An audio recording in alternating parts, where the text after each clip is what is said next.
And this podcast is brought to you by the Repost Network. Repost Network.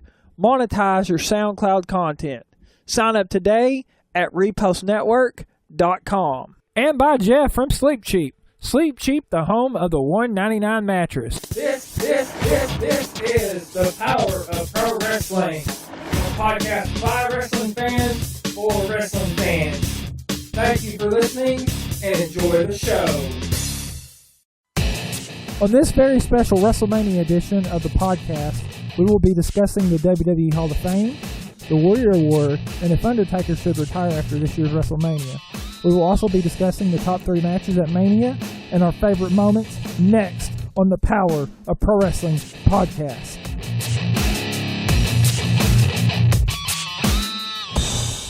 And welcome to the show. This is your host, Robert Redd, and this is a very special WrestleMania Roundtable edition of the Power of Pro Wrestling podcast. And I'm not joined by 1, 2, but 3 guests this week. And we're going to start with John Jones. Hey, this is Beast Mode Kev. Wes Henry. Okay, so how you guys doing today? You ready to talk some WrestleMania 32? Yeah, here we go. Okay, so we're going to start off. Yeah, we're going to start off with the Hall of Fame class of 2016. So I want to get your guys' thoughts on the class of 2016. Just your thoughts overall, and then who are you excited about getting into the Hall of Fame, and who you think you don't want to get in the Hall of Fame. So we'll start with John here, since he's the closest to me. It's cool. I mean, glad the Freebirds are getting in. Sting, whatever. Okay. You want to go? I know you're chomping at the bit for this one, Wes, so go ahead. Long overdue. Freebirds. Absolutely, without a doubt. Who's headlining it? Is it the Freebirds or Sting? Sting. Are you kidding me? Sting. I bet that rubs Michael PSA's wrong. I don't. I think Michael's just glad to finally be going to the Hall He's like, of Fame. yes, finally. You know, I don't even think he's bothered by the fact that New Day is. Dude, I hope they is doing it. Bad streeted up there. You know what I mean? You know, I hope so. Okay. Continue, Wes. You can continue. I really do. I think Freebird's definitely long overdue. Sting, of course. Personally, I would have liked to have seen Sting have one more match before, going to the Hall of Fame. Seth Rollins, thanks. One more match. Yeah, we're getting all excited. So, Kev, what are your thoughts on the Hall of Fame, the class overall? I have to agree with Wes. Freebird's definitely long overdue. And what a perfect, city, Dallas, all the history there. I'm glad to see Sting go in. But what's up with Jacqueline? What I want to know your guys' thoughts on that. It's the tie-in with Texas. It's the same thing. It's Dallas. For years. Very true. She was known as Miss Texas. Yeah, I think you hit the nail on the head, Wes. They were really going for this year's class. They were really trying to go for something that was very localized to Texas. I mean, they should have put a Von Erich in. Well, they did the Von Erich. Well, the Von Erich's already in, so yeah. Which that honestly, you're 100% right. I agree. That to me. Hindsight being 20/20 always, but this should have been the year for the Von Erichs, because you do the Von Erichs, you do the Freebirds. Go ahead and do Jackie if you want. Right. Heck, I think even Bossman did a little bit of time in world class. Bruiser Brody. Yeah, Bruiser Brody. Bruiser Brody probably never going to make the Hall of Fame. Okay, well, do you feel like someone maybe got snubbed this year into the class, the 2016 class, like Bruiser? Okay, what about Owen Hart? Do you feel like maybe he got snubbed? Absolutely. Yeah. There's probably some backstage politics with that, though, right? Yeah, because and coming out, kind of mad still. Yeah, because coming out right before Christmas, I think this last year we had a Owen Hart Heart of Gold DVD, and to me that was almost an indicator available that on Blu-ray. Yeah, nice plug there, Big Kev. But just with that, it seemed like they were maybe going to go with an Owen Hart into this year's Hall of Fame class. But like I said, they were going for a more localized approach, so I guess that's why they didn't let Hall of Fame. What if they're going to start doing that every year? A more localized Hall of Fame. But Dallas is very so good rich question, John. in history. I don't know. Right, I think you could do Dallas, 4 or 5 times and still be putting people in the Hall of Fame. I've heard. Yeah, you could do Dallas 4 or 5 times.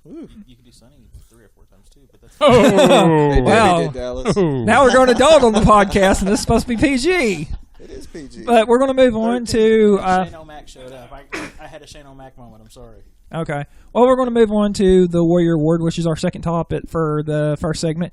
And the Warrior Award is kind of part of the Hall of Fame, and it was just announced on Raw last night at the time of this recording that Joe London was going to be receiving the Warrior Award. So I want your thoughts on, do you think she deserves it, and do you think anyone else should have got the Warrior Award after Connor? So we'll start with John. Like, what's your thoughts on that? Do you think Jones should have got the Warrior Award this year? I'm sure. I mean, I think they're still trying to figure out, it sounds like, what the Warrior Award really is. I mean, is it going to be a cancer award? Is it going to be a celebrity type thing?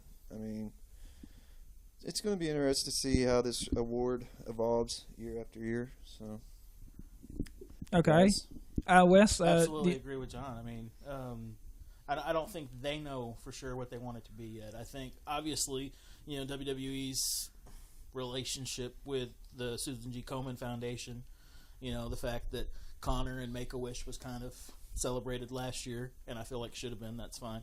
I don't really. I just kind of agree with John. I don't really think they know what they want it to be. Okay. What's your thoughts on that, Kevin? I mean, do you think she was the right recipient for the award, or just what's your thoughts? I don't mean to backtrack here, Robert, but I think we forgot somebody. Snoop Doggy Dogg is going to the Hall of Fame. We forgot all about that. Yeah, well, we can go ahead and talk about him too. Maybe he deserves the Warrior Award. All the weed things. Warrior Yeah, there you go. My question for you though is: Sasha going to do? Is she going to do the induction there? Ooh. Isn't she his cousin or? Yeah, it's cousin. It's cousin. I just don't know. So I regret not getting a Hall of Fame ticket now. There you go. Okay. The Freebirds weren't enough. Well, 4-hour speeches. Get a little sleepy. Yeah. Gonna watch it on the network. Michael Hayes can't put together a 30-minute speech, so Okay, but back to the topic, Kev. I mean, do you think the Warrior Award? The Warrior Award. So I mean, do you think? I think it's a great award. I think she deserves it. That's fine. I think Regis was gonna originally be the one who accepts it, but something happened. We're unsure what happened to Regis, John. It's going to be like that kind of award you hope you don't get. This way. Okay, well, we're going to move on to our last topic for this segment of the podcast, and it's going to concern The Undertaker, who is kind of Mr. WrestleMania. Ooh. Now, it was announced, I believe, last week on Monday Night Raw by Vince McMahon that Undertaker's career is going to be on the line if he does not defeat Shane McMahon at Hell in a Cell. Mr. WrestleMania. Yes, he That's is. Sacrilegious, well, dude. It is Shawn Michaels, but I mean, as much as Shawn Michaels is Mr. WrestleMania, so is The Undertaker. So I mean, that's it. I'm out. I've offended my guest, but so wait a second. Are you saying Shawn Michaels and The Undertaker are the same person? No, they're not. But I'm saying he embodies WrestleMania. That could be. Yeah, but. To the topic at hand, or the question at hand, is his career is on the line. So, say that stipulation wasn't in place. Should The Undertaker retire after WrestleMania 32 if that stipulation wasn't in place for this match? It's just weird to have the Taker go out to Shane. I mean, I like Shane, but, I mean, come on. You got the legendaryest career ever, and it goes out to Shane. I agree. Of all people, no disrespect to Shane, but if that's his last match at WrestleMania... or ever. You would Shane think McMahon? that he should put somebody over if he's going out, Well, but that same argument could have been made for ending the streak. But yeah. I would have made that same argument for ending the streak. I did make that same argument, but nobody listened. Which Brock's really got to put some people over as much as he's been put over in his whole career. I don't think anybody's been put over more than Brock Lesnar. But Robert, is this a career-ending match or just never will be at WrestleMania again? Vince never really said. Well, I mean, the way Vince specified it said this will be his last Mania match. So it's very possible he could still wrestle without anymore? Mania. I mean, I was going to say he only comes for the last several years, yeah, he was been like Santa Claus, like Wes said. He was just a once-a-year guy. I'm but still here, impressed by his athleticism, though.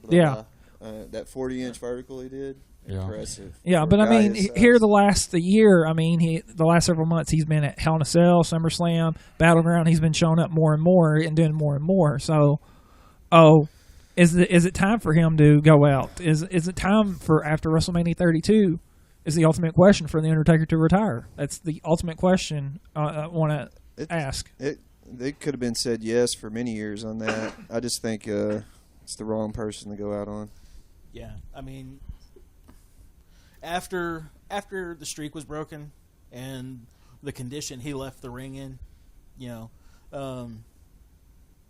it's just, I mean, Undertaker's got that mystique. He's the Phenom. We all get that. We all know that. But I feel like he's lost that, and yeah, I think this needs to be his last match. I really do. Even if it's to Shane, there may be the Undertaker may have his reasons for wanting to do the job for Shane or whatever. Well, I mean, have you seen Shane? He's sexy as hell now. The bet taker wants to do the job. But that whole here's my 6-pack abs.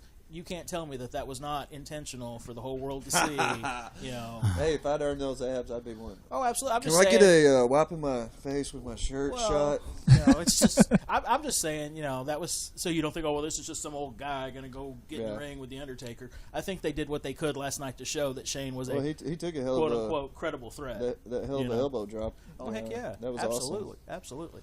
Okay. But to answer your actual question, I do think that this needs to be the Undertaker's last year. Okay. I'll let you in since we're about to take a commercial break, Kev, so kind of give your thoughts and we'll go to commercial break. All right, Robert, in closing here, this is a bold prediction.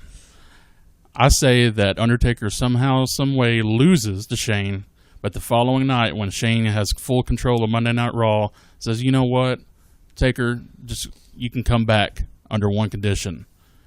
Next year, you have to face Sting. There you go. Yeah, I know that will be Undertaker's final match if heaven. Sting's able to. Yeah, I know you've been pushing for that, but thank you guys. That's all the time we have for this segment. We're going to go to a quick commercial break. You want to stay tuned, guys. We have some more great content. We're going to continue to talk about WrestleMania 32, so we'll be back right after this for a short commercial break. Stay tuned. Tired of the same uncomfortable mattress? Want to sleep better without breaking the bank? I got good news for you. Go to Sleep Cheap. They have a huge inventory of mattresses at incredible prices. With guaranteed financing with no credit score required, that makes it easy for you to qualify for a brand new mattress. Use the promo code PPWP today and get 30% off. Go see Jeff Toddy at 2801 South Caraway Road in Jonesboro, Arkansas. It's time to get your sleep back. It's time to sleep cheap. This is Wes Henry, and you're listening to the Power of Pro Wrestling podcast. Welcome back to the show. With WrestleMania being just days away, we will be discussing our top 3 Mania matches. So we're going to start with, is Roman Reigns the right guy to be in the main event? This is where we're going to start from. And I'm going to start with John. As you know, at Fastlane, Roman Reigns won a triple threat match to be the number 1 contender to fight Triple H for the title at WrestleMania. Roman Reigns, like I've said before, has not been getting the reception that WWE has want in their top babyface. So I want to get your opinion here, John. Do you think Roman Reigns is the right guy to be in the main event at this year's WrestleMania? So lead us off. Everyone else is pretty much injured. It's kind of like a who do we have left type of deal. I mean, obviously Vince has got a boner for him, but the fans, I don't think they like it being forced down their throat. So Vince is never mind. Yeah, let's keep it PG, John. So, I mean, it's kind of a who else we going to use type of deal, I think. Because Seth still hurts, Cesaro's out. I mean, they've been trying to push the crap out of Roman forever. So, okay, I can see him getting booed though at Mania. Okay. Let's go to Wes. Do you feel that Roman Reigns is the right guy to be in the main event of WrestleMania? No, sir. Okay. AJ Styles, man. AJ Styles. Absolutely. No, but I think what they're trying to do with Roman is what organically happened with Daniel Bryan. The fans got so far behind Daniel that they made him the main event at WrestleMania. And now we were so far behind Roman, however long ago it was now. But fans change, especially WWE fans. They're fickle people, Especially us older ones. Absolutely. I'm tired of Roman Reigns. I am tired of Roman Reigns. He needs a new gimmick. He needs a new package. He needs to be a heel. This is the divide between old wrestling fans and young. Like my son's little friend, they're 8. Mm-hmm. His favorite wrestler is Roman Reigns. So in some ways, yeah, it works. But then you got us guys who are smarks that purist. We don't like that being forced upon us. Exactly. Okay. Let's move to Kev. I mean, do you feel that Roman Reigns is the right guy to be in the main event? Well, I guess this isn't a good time to tell everybody that I have a Roman Reigns shirt underneath this one I'm wearing now. So bad timing, right? Yeah, I guess so. Is he the right guy? I don't know. I mean, like John said, half the roster is injured right now. Who would have been the right guy other than newcomers like AJ Styles but look, I don't have anything personal against Roman Reigns. I think he could be great, but just the fact that Vince is shoving him down our throats is what is upsetting everybody, I think. You take a little more time, learn the promos, hire an acting coach, do whatever you have to do. And eventually, I think Roman could be the next guy to replace Cena, but not right now. Yeah, and really to answer your question, who shouldn't really be in that place, from the reception he's been getting the last several weeks and stuff like that, I would say Dean Ambrose. He had an excellent match at Roadblock. So, Fringe. The Lunatic Fringe Dean Ambrose, I really would have loved to seen in that, but that goes the way it is. But we're going to move on to our second topic, our second match, and it's going to be the Hell in a Cell match, and it is between Undertaker and Shane. Now, Shane, if he wins, he gets control of the company. Undertaker loses, it's his last Mania match. So, when this match was announced, I was initially excited, so I want to get your guys' opinion. Was Shane McMahon the right opponent for The Undertaker this year at WrestleMania? So we'll start with John, and we'll work our way around again. I'm cool with it. I'd like to see Shane, I know it's just storyline, but get control, quote unquote, and see Taker go. So yeah, I'm sure Shane will do a big spot somewhere. Shane's a good wrestler. He's always been entertaining. Yeah, I'm looking forward to it, actually. Okay, we'll move on to Wes. What's your thoughts on this? Yeah, probably like just about anybody else when, Here Comes the Money came on, over the PA back a couple of weeks ago on Raw. I marked out like everybody else. It's good to see Shane back. I can't see why they would go to the process. I'm not going to say hassle, but go to the process of bringing him in and not have him take over Raw. That's just going to be another, everybody have the win taken out of their sails kind of thing. To me, if we go into WrestleMania, he doesn't win the match against Taker, and then Monday on Raw, it's just Triple H and Stephanie, look how great we are. Yeah. Which just sounds like something Vince would do. Absolutely. Yeah. Which is probably what we're going to be talking about next Monday. Yeah, and I totally agree. It would leave you head scratching. You bring Shane McMahon in for a certain purpose, and you do put control of the company up. So, it does lead one to believe that he is going to get control of the company.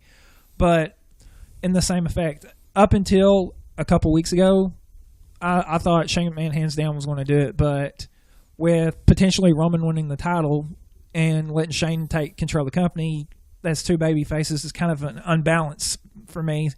And when they said Undertaker's Mania career would be on the line, I thought Undertaker would definitely win this match. So that's kind of my prediction. I said that on last show, but I was kind of left scratching my head with, I initially was excited to see Shane McMahon back, but him fighting the Undertaker, I was kind of like scratching my head. I was like, what? I was like, I don't know if this was really the best opponent for Undertaker. I really wanted to, obviously, Sting, I would love to see.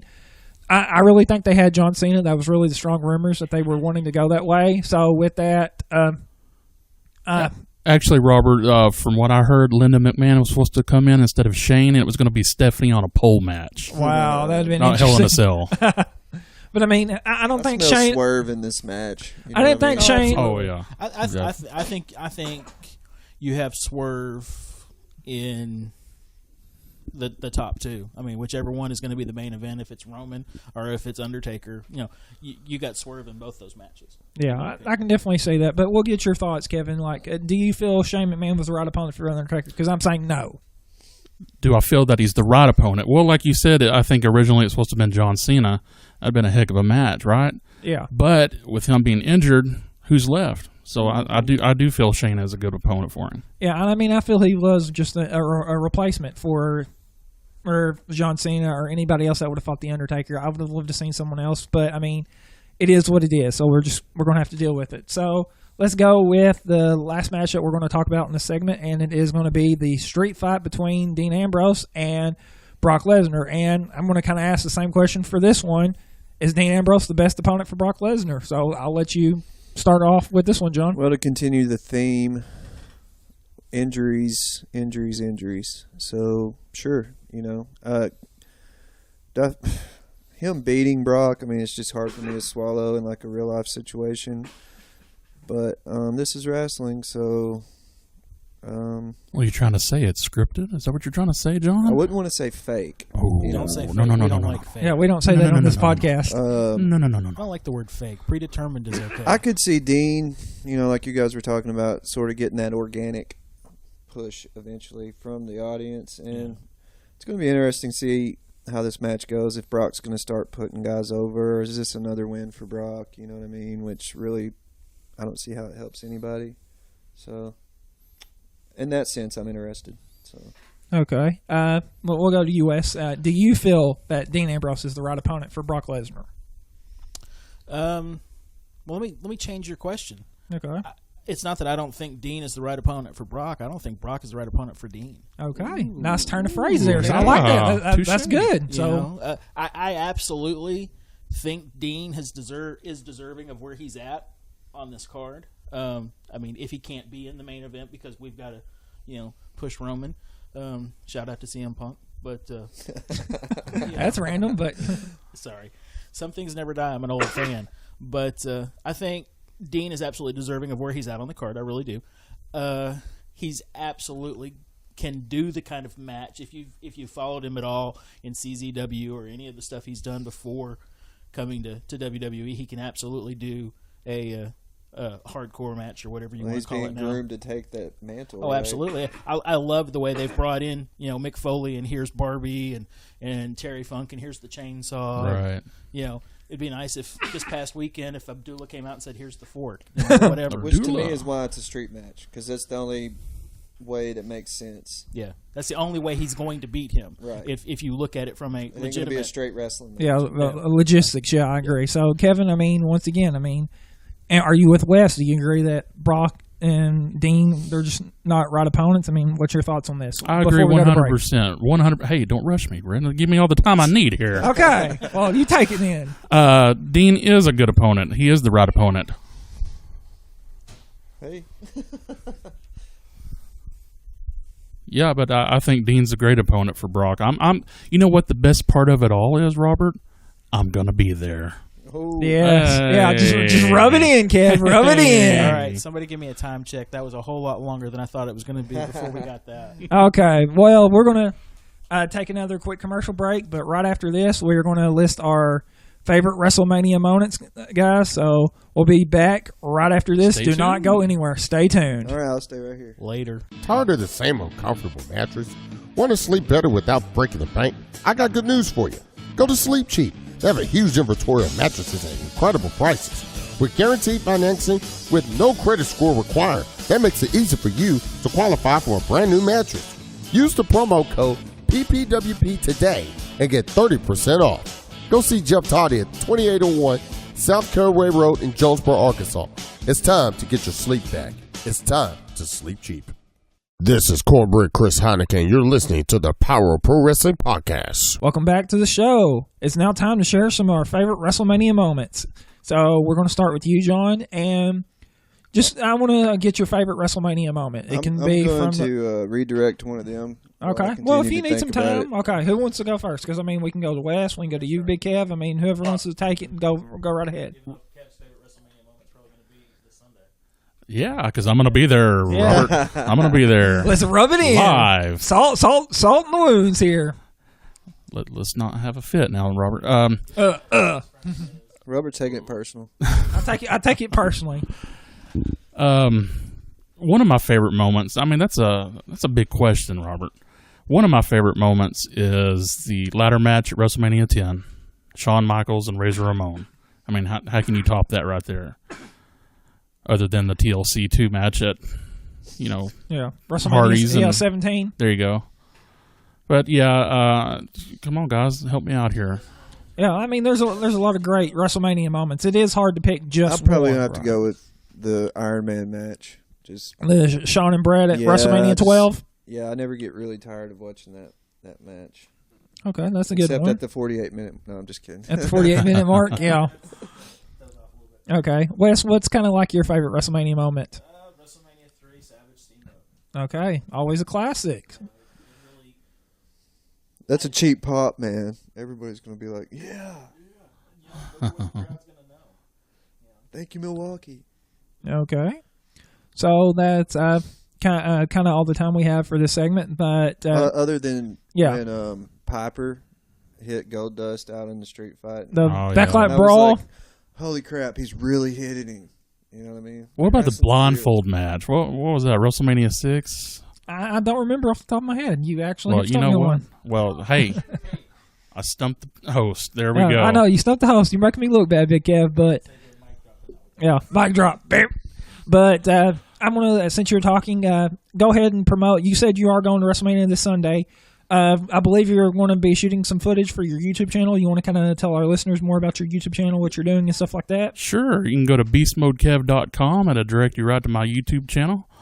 And follow me on Twitter at bigbeastmodekev. Wait, not .com. It's not .com. Just at Big Beast Mode Kev. That's big. Yeah, that's big. Yeah, I had to add the big in front of it because Okay. somebody else had Beast Mode Kev. Okay, well, Wes, you want to kind of tell our listeners where they can follow you on social media? Hardee's. 2 for $4 breakfast burrito. No, I'm at HENJWest on Twitter. I don't understand YouTube, so I don't have a YouTube channel.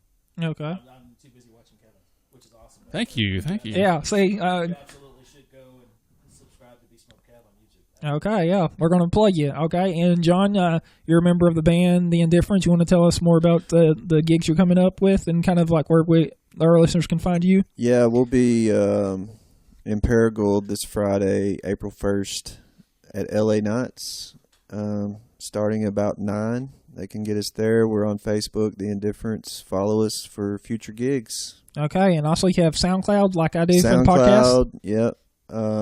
There's YouTube, Facebook, yeah. It's all there on our page. Okay. So check it out. Okay, well, once again, thank you guys for joining me on the Roundtable. It's been a absolute pleasure having all of you guys here on the Roundtable. We want to thank our sponsors.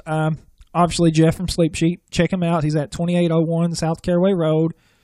He will get you a great deal on a mattress, bedding equipment, stuff like that. Use the promo code PPWP, and you'll get 30% off your order. Great deal. Tell him I sent you. Wow, 30%. Yeah, it's a good deal. You want to check it out, guys. Also, thank you to the Repost Network that allows me to monetize the SoundCloud content and allows me to do this podcast. So thank you. Goes out to them. A couple weeks ago, they promoted my podcast and got me the most listens I ever had. So I want to thank them very much. Thank you, Repost. Yes. You can follow me just to give you an update. Facebook, Twitter, stuff like that. I have changed kind of my stuff from what I've said. I used to be at Robert Ray Jr. on a lot of things. I'm trying to universalize my Facebook, Twitter, Instagram, stuff like that. So all of them now are Mark Warner's 85. The YouTube channel is The Robert Red. So you can check that out. I have The Robert Red. I know. I'm important. No more. Makes it official. I know. I'm The Robert Red. Also, Sorry, Dad. you can support us on Patreon. It's patreon.com/PPWP. You can check us out on iTunes. Search the Power of Pro Wrestling Podcast and SoundCloud. SoundCloud.com/PPWP. Thank you guys for checking out this podcast for WrestleMania 32. I hope you guys enjoyed the show. We're going to be watching it. Kev's going to be live. I'm sure the other two will be watching the show somewhere. But thank you for joining me on the Power of Pro Wrestling Podcast. We will see you guys next time. Yay.